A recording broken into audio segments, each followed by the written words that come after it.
Welcome to the social reel.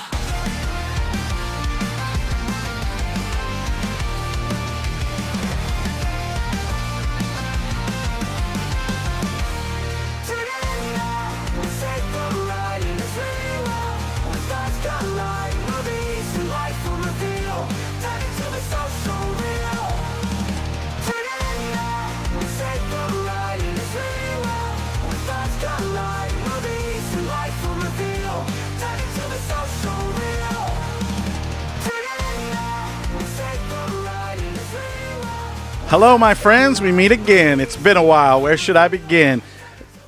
We were just about ready to fucking toss the table over. We were. We had some technical difficulties before the show. If you stuck around, if you're like, oh my goodness, it took you guys a while. Son of a bitch. We figured it out. So we're here. We're ready to party on. I'm Aaron. That's Scott. We're just going to get into it because I've already made this guy wait long enough. But this is one of my good friends. I consider him a very good friend, even though we're only like online friends. But I've met him many times in real life. I've hung out with him many times, shared pizza and all sorts of things, jumped on stage and sang along to his songs as loud as I could. But my good friend, and I hope I don't mess this up, I usually ask before, but we were in such a rush. Joseph Candelaria. That's what I was going to say. How are you, buddy? How's it going? Good. How about you? Good. I'm amazing. I saved him. I saved him from no, butchering your name, I was going to say it that way. I just never asked. Nailed it. From San Diego, California. No. Oh, what? No. Come on. Me? Come on, bro. From Forever 29 Came Palms. Calling. Okay. 29 Palms, San Diego. There It's we all go. the same. Oh, yeah, right. Lead singer Desert of Forever Beach. Came Calling. Yeah, Desert Beach. I know, but it's like all kind of, I don't know. Like you're more from California, so you would know, but whenever I'm like, oh, there's 29 Palms, I know I'm going to San Diego or whatever. It's like an hour away. So I feel. well, we have some exciting news. You guys are back and you are doing a tour, and Yes, sir. I think I'm gonna be there July 2nd in Mesa, I think. June 2nd, yep. June 2nd, good. June Oh, 2nd. almost got scared at the Nile Underground. Is that where it is? It is. Okay. And I've seen you guys there a million times. If you need help loading anything in, if you need some pizza or whatever, let me know. Yes, please call him to help load. He will. He has before. But I'm so happy. We definitely have. You guys are back. The last 2 times I had to miss you because of the birth of my children. And, Congratulations, by the way. That's really awesome. Thank you so much. How's being a dad? That was a struggle. It was a struggle for him. Being a dad is hard. It's really hard, especially when you're still living like your 14-year-old boy. But I love being a dad, but I try to catch as many live rock shows as possible. And, of course, I'll be there. Now that I don't have anything going on, I will be there June 2nd. So hell yeah. me and Scott will be there, too. I made him listen. Hang out. Yeah, I made him listen to you guys when we were on our way to HEB in Dallas, Texas last week. So okay, so he likes you. He's gonna be dancing around and So let me explain to you, man. Some of the stuff he makes me listen to, not a fan. But I dug your shit, man. So we're all awesome. good. Yep, we're all good. So what's it? Tell me about like? this go HEB ahead. trip. I'm interested in the HEB trip, dude. Well, I went to see a defunct rock band that people either love or hate. It's very controversial right now, but I went and saw Brand New last week. It was incredible. It was incredible. And we happened to we had a lot of time before the show, so we were driving. Our hotel to the nearest HEB was like 40 minutes. And I love HEB. Because I got to get all my pickles and my snacks from HEB. So we went to and Scott had never been, so I had to take him to HEB. Did you guys get any food from the hot bar? No, we had eaten. What did we eat? Mike's Chicken. There's this place down there called we Mike's stopped by Chicken. Mike's Chicken. And it was incredible. Okay. But I picked up some fresh tortillas. They had some pretzels and some other things that I could smuggle back on the flight. That's what I'm trying to say. Plane flight home. And Gotcha. so, but man, what's going on with you guys? What's it like being in, you said you're in the studio making new music. I don't know if, am I allowed to say that? Can I Yeah, say yeah. that? Okay. Yeah. I don't know. I don't know what I'm allowed to say and what I'm not allowed to say. So, So we're getting ready to. Yeah, it's been a little while. We like I did the Contender 10-year tour, which was really awesome, I'm and then so bummed I missed it because I have the we'll. tattoo. I have the tattoo still. I know. I think I thought of you a lot on that tour for sure. I Oh, was just like, thank you. but we. I mean, I'm sure that we'll play that record again at some point, and you'll have to Good. be there. Oh, I'll But be there. yeah, we did that, and it kind of like I think before that tour, I kind of not sat on the fence, but I think I have a very interesting relationship with music. I love it, and it's been this huge, beautiful thing that I've been able to do with a lot of my life. It definitely the end of the first big era of the band kind of was in a weird spot. Like it was me pretty much alone with the songs, which is kind of how the song started. So it felt kismet, but it also didn't feel great, right? Like I was getting a divorce. It was just all of the cliches at once. No one was friends anymore. So when I came back to it, it was more of like trying to figure out where I landed on it, right? And that tour really helped me like reaffirm like, yo, I really love music. That tour also helped me realize that I didn't want to drink anymore, so that was cool. And that was a big change. If you know any like Joe or FCC lore, I sing about drinking whiskey a lot, and Right. it was a big like, you know what, like I don't I think I before um before that era of the Contender tour, I struggled with a lot of like self-confidence issues, and taking time away from the band I was able to like address some of those. So when I came back, it was like I really don't want to like miss any of these moments, right? Like, and being like, for me, it was always like I want to be like drunk during the set, have a good time, laugh, and all this.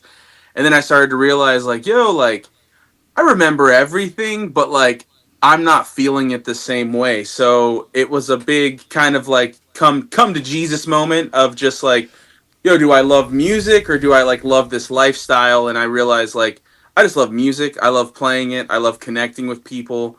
And yeah, so now going back into the band, it's been a much healthier space for me mentally, and that's led to like kind of like processing a lot of that with new songs. So that's been really awesome. It's also been crazy to see like our band only put out 2 records, right? Like, and that's just wild to see like, oh, people still give a shit. So it's been really cool to kind of like put that suit back on and be like, okay, like what do I want to say? Like what matters to me? What have I learned? Because I think that's something that I always struggled with was like I love Taking Back Sunday, right? And I'm not trying to shit on anyone or yuck anyone's yum, but like I love I Taking Back love Sunday. Taking Back Sunday, but like it's always tell all your friends and where you want to be. You have some louder now fans, but then after that, like that's it, right? Like you're just kind of like for me, I love them so much. I get one new Taking Back Sunday every 10 years, and I'm like, yep, love that band still. I But they get put out that. like 3 records to get that one song, and it's like, I get that. I am a tell all your friends guy. Like, I'm not going to lie. I love that record. It's 30 minutes long and it's great. But I get yeah, what you're saying. I completely understand. I mean, Contender means a lot to me because, I mean, when I first started hitting you up on Instagram and stuff, like I was putting it on the rails with my gun. I was overseas. I mean, I think I wore that thing out on my iPod. I know every word to every song. And it just helped me out a lot when I was going through some like pretty terrible shit. And now that like I'm older and I'm parted with that, I still go back to that record all the time, and it's just like I'm still like, yes, this is how I feel as a 41-year-old yeah, man. Why don't people understand that? So I mean, from the bottom of my heart, and I know I've told you this in person, I love that record so much, but I also like your second record, and it's only because with everything going on, I cannot remember Future. What's the name of what it? matters most, and then we did What an matters EP most? called That's right. Retro Future. Yeah. Retro Futures. No, I love that, and I love that. I mean, all that stuff is just so good, and it's just on constant rotation on my Spotify. So, I mean, I'll always be a fan. So this is kind of like, getting that opportunity to be like, oh, I get to talk to one of my heroes, but I do consider you like a really good friend. And I just, Yeah. hearing all that really, I didn't know most of that. Like all I thought is you just stopped doing the band and you started making pizza, which I was totally going to come out and get some pizza. But I had 2 kids and I was married and we were buying a house, and my wife was like, maybe you don't go to San Diego this weekend and just sleep on the beach. So I get it. Yeah. But it's cool that you're opening up. I can't wait to hear the new stuff, man. But I'm really, really excited to see you guys live again. Like, what is that like? Like, are you getting ready for it? Is it like, are you going to be like sleeping in the van again and all that good stuff? It's so crazy, like going back to it at, like, I'm 38 now, right? So I used to just think like, bunch of young guys in here, man. How do people forget how to play? And it's like, I haven't forgotten how to play, but we did a 10-year show for our second record, What Matters Most, last September, and we played the set. It was one of like my favorite sets of all time. It was just incredible. And the next day I woke up and I thought I had broken my wrist in the show. I was like, oh wow, it got intense. I broke my wrist. I got a splint, put it on there, have it on there for about 2 days. And it's like, I didn't break my wrist. I'm just old as fuck. And I wasn't used to playing guitar for an hour and a half straight, And it's like, so now it's like getting ready is like, okay, I'm on this like 90-day regiment where I'm just getting my wrists together, just practicing on my own. And it's like, that's part of it. Like approaching the band now is like, I understand how much that, you know what I mean? Like, to your point, like for you to come to an FCC show, like that means that you're going to have to like take time away from like some of the most important things, if not the most important things in your life. I don't want to show up and give you a shitty show being like, thanks for coming, like wasted all your fucking time, So it's like, I think now I go into it with a lot more intention of just like, hey, like we're going to have some like really cool moments that won't happen again. And like, I want to be intentional and like make the most of those moments. Oh, I'm so jealous. I would love to do something like that. Well, I mean, you care about your craft. I mean, that's what it boils down to. If you didn't, then people wouldn't go see you. Yeah. I mean, it's one of those things, man, where it's like, as you start to get older, man, you start being more cognizant of what people around you are thinking. And you're like, hey, I want to really give, if I'm doing this, I want to give somebody the best that I could possibly produce, So, I mean, I hear you, man. I somewhat played in a shitty ass band once for like a brief minute. Don't listen. And it was terrible. It was fucking horrible. But we played a couple shows, and I can tell you what, man, I took it very fucking serious.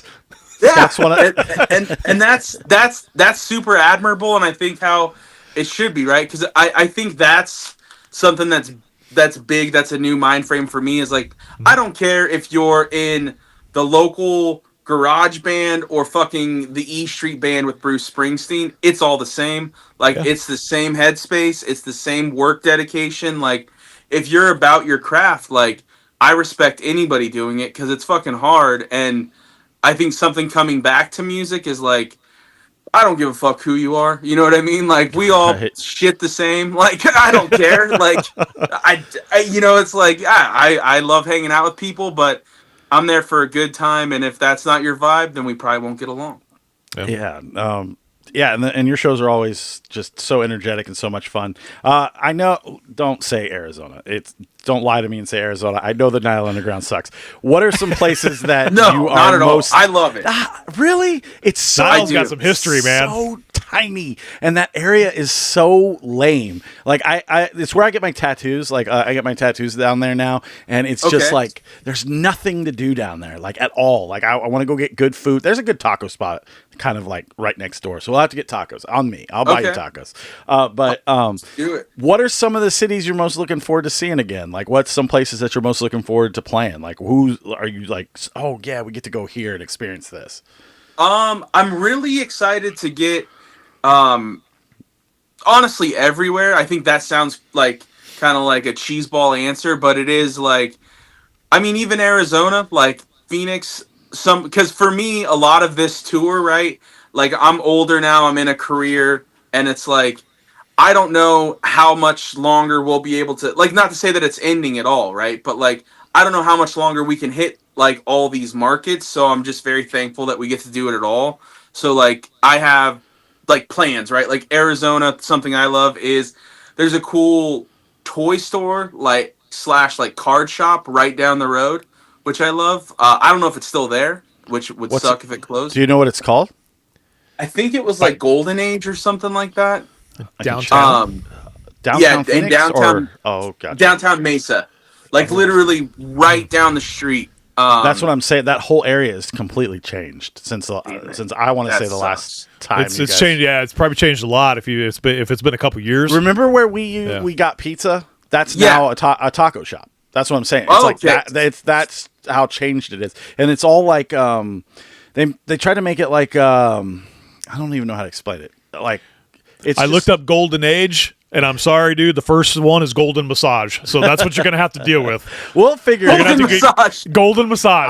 I'll make sure if it still exists, I'll take you. Like you better hit me Okay, up. bro. Like I'll make sure you can get around and you can go. We can go look at toys together and stuff. So There we but, go.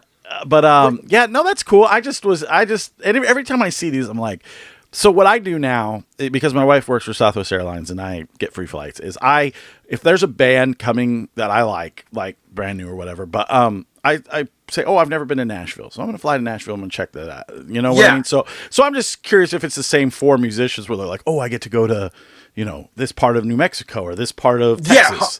So 100 that's yeah, 100%. Like I mean, we're starting the tour off in like Reno, Nevada, which hell yeah, like it's crazy. Like that was some of our very like early years. We spent a lot of time going to Reno, so like I'm just excited to get back there and see my friends. Like I'm excited to like honestly meet up with people and be like, yo, how have you been?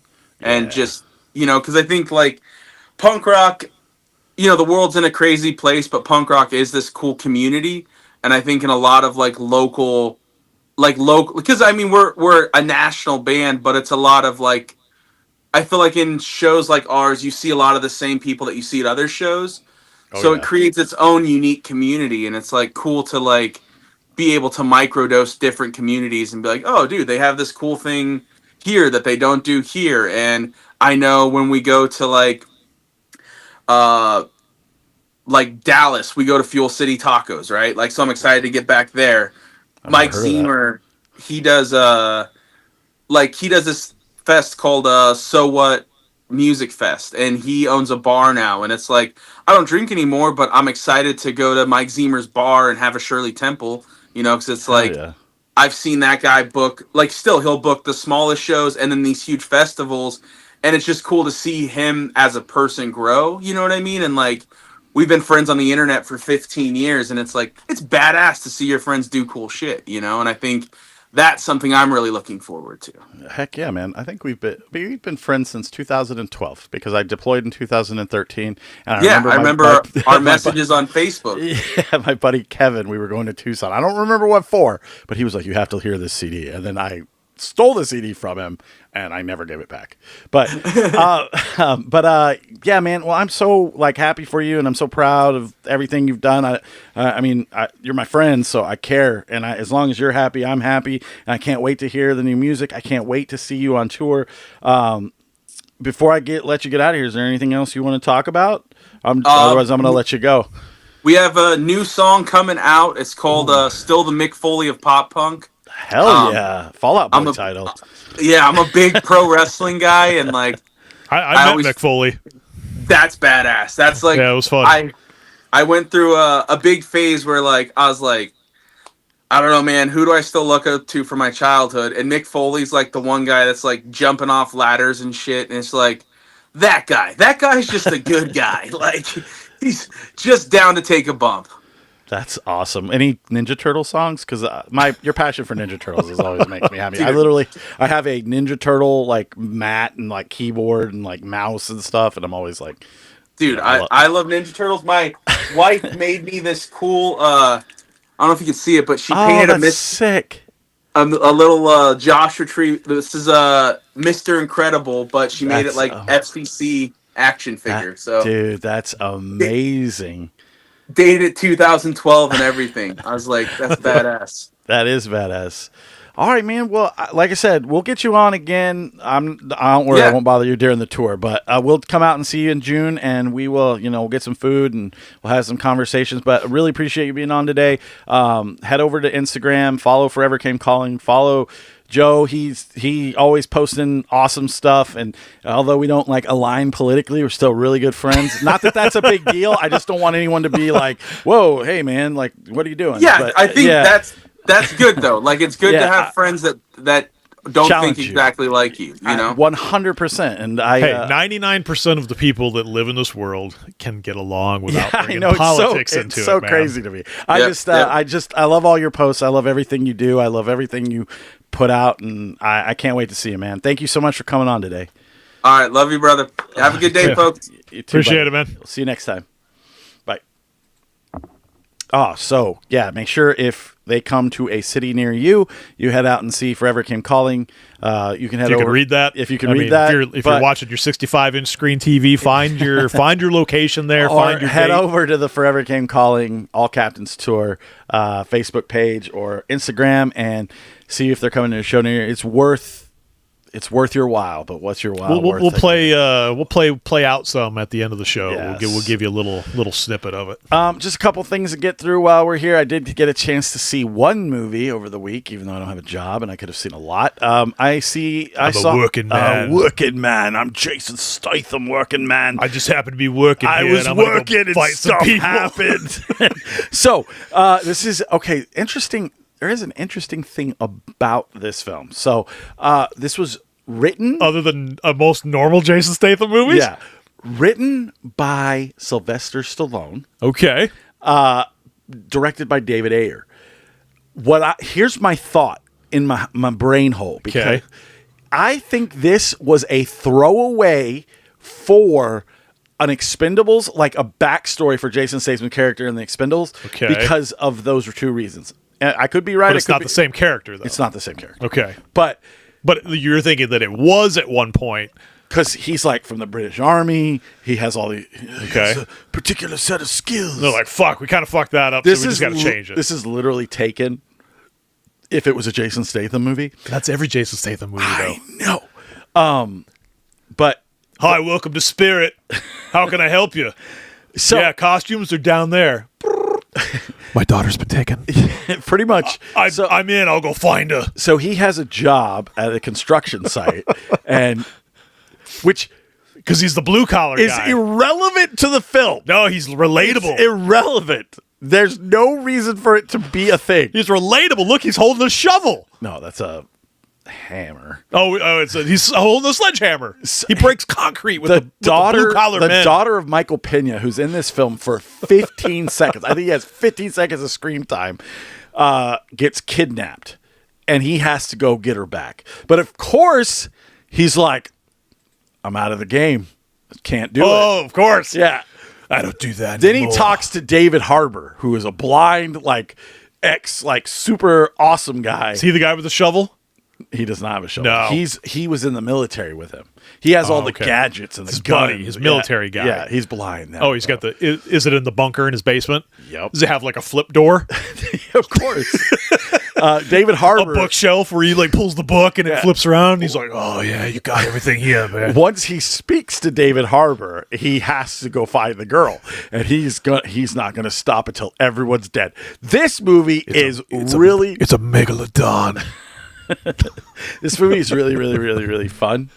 There are some things in this movie that are absolutely fucking terrible. There's a set piece at the end of this film where you can tell it's just on some studio lot where they lit up, they turned on a fucking sound stage. The boom mics and shit in the back. They turned on a stage moon, and it's just the front of a shack, and everything else is on a sound stage. And he has to kill his way out. And it's the most bikers you've ever seen, but he kills them all. It's not good, but I enjoyed the fucking hell out of myself watching it. I loved it so much. Every Jason Statham movie I've seen is not good. He's extra but it's Jason always Statham. fun. He has to like infiltrate the Russian mafia. Like the one where he was the bank truck driver. I mean, it's like, Christ. but they're all the same story. Is it Wrath of Man where his Yes. son dies? Yeah. Yes. Dude, I actually really like Wrath of Man. Maybe I'll watch that tonight all alone while I was sitting in my house. It's covered in chicken wing sauce. We're going to get food after this. But like it was fine. I'm not going to see Minecraft. It's going to be like another week before we have anything to talk about. I'm not going. Have you seen the videos online where chicken? Dude, it made 157 million. 301 million or something like that. Was that like worldwide? Might have been. I think U.S. it made like 157 You're gonna go see it? million. I'll watch it on streaming. Yeah, I'm not going to see it. No, I mean you'll at some point you will contribute. I will. I'm sure you will. Well, probably because my kids will want to watch it. They probably have no idea. Parker doesn't play Minecraft. Nobody plays Minecraft. A lot of people play Minecraft. Nobody plays it anymore. It's kind of like friggin' like World of Warcraft. You don't think anybody plays it, but everybody plays it. I don't know. Well, that movie did terrible at the box office. So, Yeah. what else we got going on? I need a job. So if you have one out there, let me know. I'm unemployed now. This is his job. This is your job now, full time. Dude, wouldn't that be amazing? So, funny story is when I did lose my job. One of the guys reached out to me and was like, "Hey, just so you know, I think you got a good thing going with the podcast thing. But, like, you should keep doing that." And it's like, well, yeah, I'm not really going to stop it, but it would. You're like, doesn't not pay, according to the bank account. doesn't pay any of my It bills. pays nothing. So We do this for was our just- own pleasure. It was just funny. I've been unemployed like 13, 14 years where I'm just not bringing in a paycheck. And it's so far it's been a week and I'm just like, I need to do something. Trust me, I know, brother. I know. So we'll see what happens. I have an interview on Tuesday for a place I used to work. But yeah, anyways, that's what's going on with my life. Like I said, go check out Everything Forever Came Calling. Hit up Lauren Small on Facebook for all your brand new merch. I didn't pull any of that. I didn't know. That's okay. I didn't know. It's you okay. wanted me to I said it on the plug last it. show, and I was just Yeah. plugging it because she wound up throwing some extra stuff in, and it's just been such a huge hyperfixation for me for the last few days. And what else? What else have we done? I feel like we've done other things. My Since Dallas, it's been pretty quiet. well, I went to Nashville. But Right. We talked about that. Other than that, man, it's been pretty quiet. We've been kind of riding that wave out Yeah. until today. I'm watching The Big Bang Theory. I'm just trying to watch every episode of The Big Bang Theory. It's the worst show. Never watched it. I don't even know why I'm watching it. Never watched it. I just have nothing better to do. Like, I literally want to sit and play Elden Scrolls. Like, I downloaded Elden Scrolls and on both expansion, even the one that hasn't come out yet, and all I want to do is play it. And I'll sit in this room, I'll play Marvel Snap on my computer while I let my phone charge, and I will watch 12 episodes of The Big Bang Theory, and it'll be midnight by the time I realize what's going on. So my wife is rewatching The Walking Dead because she's like, I don't remember anything because every time we'd go over to the house, like you guys were just fucking talking. Like I couldn't hear anything. Don't say you guys. First off, I didn't show up until you guys were in like season 5. No, and, I'm just saying. And I told. But she's like, I don't remember any of it. No. And here's the thing. I would remove myself. I would go see a movie or something because I fucking hated The Walking Dead. It was good up until like a certain point. Correct. And we were past that point. And I think she's on like season 7 now or something, man. And I'm like, I catch myself like watching out of the corner of my eye, you know, doing the dad thing. It's good now. I'm standing in the kitchen. Oh, didn't know that. I don't remember that. No, at one point we Why don't you sit down? Nah, I'm good. I got things to do. I think we gave up watching it after your dad, I think. Something like I that. mean, yeah, there was kind of a lot of stuff that kind of derailed that whole time period. But I just I just find it funny that I'm like kind of watching it now, going, I remember coming. did I watch this? I'm You're, like, I knew I watched Tim this was season. like, I did it for like the first couple of months because I wanted to be the good fiance, boyfriend, husband. But I He's told like, fuck that, I'm out. I couldn't. I did not like that show. I peaked when I was in Afghanistan. I watched it. And I was like, this show sucks now. And everyone. I think right about where she is now, about season 6, 7 is where it kind of really started to kind of peel off a little bit. I can't believe they're still making fucking. Because I remember watching like spin-off I series. watched them. Oh, dude, there's so many spin-offs. I know. And she'll be like, have you seen this one? I I'm didn't like, know no, I haven't even finished the original. No, I know. There's like a Daryl Dixon one, and they're like, season 5. And I'm like, season 5? Carol, there's a fucking Negan and a what's-her-face spin-off. Yeah, and I'm just like... And they're all in like way late seasons. There's a Rick one. Yeah. I'm like, there's supposed to be a Rick movie or some shit coming out, dude. There's a Rick one? I think so. What the fuck? Or I could just be mistaken because there's a shit ton of them that I'm like, I can't. I'm like, I can't invest in something and I didn't finish the original one. So there's no point. The Walking Dead. The Walking Dead, The Ones Who Lived. Okay, that was one. The Walking Dead Best of Rick. That's not a thing. Okay, the ones maybe who, that was the one. The Ones Who Lived is Negan and Maggie. Or no, Michonne. Oh, Jesus, who knows? No, it's Rick and Michonne. Sorry. They're like, we got to give every character their own subplot. The Walking Dead. I don't know. I'm not going to go through them all because it's like the best of the best. I started watching that one that was like the other people that was like right as it was happening or something, and I maybe watched 3 episodes of that. And I'm like, dude, no. The Walking Dead Dead City Season 2 surpasses The One Who Lives and renewed The Walking Dead interest. I guess that's the Negan Maggie show. Oh. I mean, whatever, man. He was a decent character. I thought it was funny. I just read the comic books and move on with my life. Yeah. I don't know. My 1% of comic books. It's 1%. That's it. All right. So, all right. Me and Scott are going to go get some food, and I'm going to come home and cry myself to sleep. All right. I'm Aaron. I'm Scott. And this was Social Real. Go follow my buddy Joe. Love you guys. Big gulps, huh? See you next time.